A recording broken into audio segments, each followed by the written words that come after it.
তিলোত্তমা বিচারহীন 50 দিন। এই অবস্থায় আরজিকর কাণ্ডের ঘটনার প্রতিবাদে দোষীদের দৃষ্টান্তমূলক শাস্তির দাবিতে কল্যাণী শহরের শিক্ষায়তন স্কুলের প্রাক্তনী ও শিক্ষক শিক্ষিকাদের ডাকে এবং বর্তমান ছাত্রছাত্রীদের সহযোগিতায় কল্যাণী শহর জুড়ে এক প্রতিবাদ মিছিলের আয়োজন করা হয়। এই প্রতিবাদ মিছিলে তিলোত্তমার বিচারের দাবিতে পায়ে পা মেলান প্রাক্তনী থেকে শুরু করে প্রাক্তন শিক্ষক শিক্ষিকারা। এছাড়া উপস্থিত ছিলেন বর্তমান শিক্ষক শিক্ষিকা থেকে শুরু করে ছাত্রছাত্রীরাও। Bureau report, news 24 Bangla.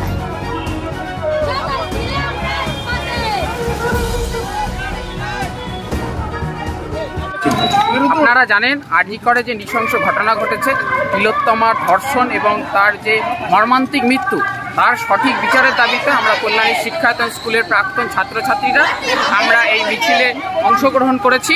আমরা এই প্রতিবাদ মিছিলের ডাক দিয়েছি। আমাদের দাবি, তিলোত্তমা যতদিন না সুবিচার পাচ্ছে, ক্যাম্পাস যতদিন না সুরক্ষিত হচ্ছে, ততদিন আমরা স্কুলের প্রাক্তনীরা আমরা মাঠে আছি, ময়দানে আছি। আজকে স্কুলের ব্যানারে মাঠে নামেছি, কালকে হয়তো আমাদের প্রাক্তনীদেরকে অন্য কোনো ব্যানারে দেখতে পারবেন। কিন্তু মোদ্দা কথা হলো যে তিলোত্তমার বিচার, নারীদের সুরক্ষা, ছাত্রী সুরক্ষা, ক্যাম্পাসের সুরক্ষা, এই ছাত্রী সুরক্ষা, ক্যাম্পাসের সুরক্ষাকে দাবি রেখে আমরা ময়দানে নেমেছি। এই লড়াই আমাদের চলছে এবং আমৃত্যু যতক্ষণ না তিলোত্তমা বিচার পাচ্ছে ততক্ষণ এই লড়াই আমাদের চলবে। এই মিছিলে কল দিয়েছে শিক্ষায়তনের প্রাক্তন ছাত্রছাত্রীরা, কিন্তু আমাদের এই মিছিলে ছাত্রছাত্রী, শিক্ষক, অভিভাবক, শিক্ষাকর্মী এবং আমাদের প্রাক্তনীরা, অর্থাৎ একটা গোটা স্কুল চালাতে যাদেরকে লাগে তাদের সবাই এই মিছিলে আছে।